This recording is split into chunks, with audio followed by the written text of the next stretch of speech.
ನಮಸ್ಕಾರ ಸ್ನೇಹಿತರೆ, ನಮ್ಮ ಯಾತ್ರಂ ಬೈ ವರ್ನ್ ಚಾನೆಲ್ಗೆ ನಿಮ್ಮೆಲ್ಲರಿಗೂ ಸ್ವಾಗತ. ನಮ್ಮ ಹೆಲ್ತಿ ಲೈಫ್ ಸ್ಟೈಲ್ ಚಾಲೆಂಜ್ನ ದಿನ 38. ಇವತ್ತು ಬೆಳಿಗ್ಗೆ 5 ಗಂಟೆಗೆ ಎದ್ವಿ. ರೆಗ್ಯುಲರಾಗಿ ಆರ್ಡರ್ಸ್ ಇತ್ತು. ಮಧ್ಯದಲ್ಲಿ ಸ್ವಲ್ಪ ನೀರು ಕುಡ್ತಿದ್ವಿ. ಅದಾದಮೇಲೆ ಬಿಸಿನೀರು ಕಾಯಿಸ್ಕೊಂಡು ನಿಧಾನವಾಗಿ ಕುಡಿದ್ವಿ ಆರ್ಡರ್ಸ್ ಎಲ್ಲ ಮುಗಿದ್ಮೇಲೆ.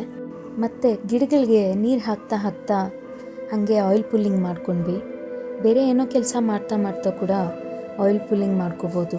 ಆದರೆ ಪ್ರತಿದಿನ ಇದು ನಮ್ಮ ರೊಟೀನು, ಯಾವುದನ್ನು ತಪ್ಪದೇ ಮಾಡ್ತಾಯಿದ್ದೀವಿ. ಮತ್ತು ರೆಗ್ಯುಲರಾಗಿ ಐ ವಾಶ್ ಮಾಡ್ಕೊಂಡ್ವಿ. ಒಂದೊಂದು ಕಣ್ಣಿಗೂ 5-5 ನಿಮಿಷ ಮಾಡ್ಬೋದು. ಆದರೆ ಸ್ಟಾರ್ಟಿಂಗ್ ಆಗಿರೋದ್ರಿಂದ ಮಧ್ಯದಲ್ಲಿ ನನಗೂ ಅಭ್ಯಾಸ ತಪ್ಪಿತ್ತು. ಅದಕ್ಕೆ ಸ್ವಲ್ಪ ಕಡಿಮೆ ಟೈಮ್ ಯೂಸ್ ಮಾಡ್ತಾಯಿದ್ದೀನಿ. ಅದಾದಮೇಲೆ ರೆಗ್ಯುಲರಾಗಿ ಬ್ರಷ್ ಮಾಡಿಕೊಂಡು ಸ್ಟ್ರೆಚಸ್ ಎಲ್ಲ ಮಾಡಿಕೊಂಡು ಮತ್ತು ಧ್ಯಾನ ಮಾಡ್ಕೊಂಡ್ವಿ. ಧ್ಯಾನ ಎಲ್ಲ ಆದಮೇಲೆ ಫ್ರೆಶ್ ಅಪ್ ಆಗಿ ಹಾಲು ಕುಡಿದ್ವಿ.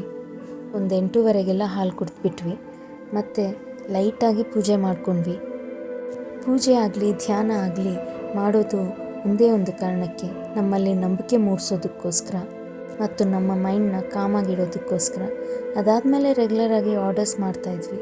ಆರ್ಡರ್ಸ್ ಮಾಡ್ತಾ ಮಗುಗೂ ಅದರಲ್ಲೇ ಸ್ವಲ್ಪ ಎಕ್ಸ್ಟ್ರಾ ಮಾಡಿಕೊಂಡು ತಿನ್ನಿಸ್ತಾಯಿದ್ದೆ. ಯಾಕೆಂದರೆ ಸ್ವಲ್ಪ ಬ್ಯುಸಿ ಇತ್ತು, ಇವತ್ತು ಆರ್ಡರ್ಸ್ ಜಾಸ್ತಿ ಇತ್ತು.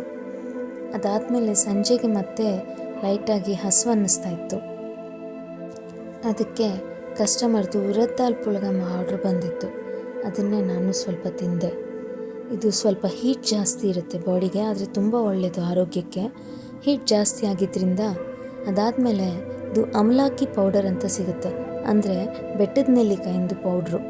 ಅದಕ್ಕೆ ಸ್ವಲ್ಪ ಬೆಚ್ಚಗಿರೋ ನೀರು ಅಥವಾ ತಣ್ಣಗಿರೋ ನೀರನ್ನ ಮಿಕ್ಸ್ ಮಾಡಿಕೊಂಡು ಕುಡಿದ್ರೆ ಬೇಗ ತಂಪಾಗುತ್ತೆ. ಅದಕ್ಕೋಸ್ಕರ ಅಂತಲೇ ಅದನ್ನು ಮಾಡ್ಕೊಂಡು ಕುಡಿದೆ. ಹೆಂಗಿದ್ರು ಹೀಟ್ ಜಾಸ್ತಿ ಆಗಿತ್ತು, ಜೊತೆಯಲ್ಲಿ ಪುಳಗಮ್ ತಿಂದಿದ್ದೆ ಅಲ್ಲ, ಅದನ್ನು ಬ್ಯಾಲೆನ್ಸ್ ಮಾಡೋದಕ್ಕೋಸ್ಕರ ಅಂತ.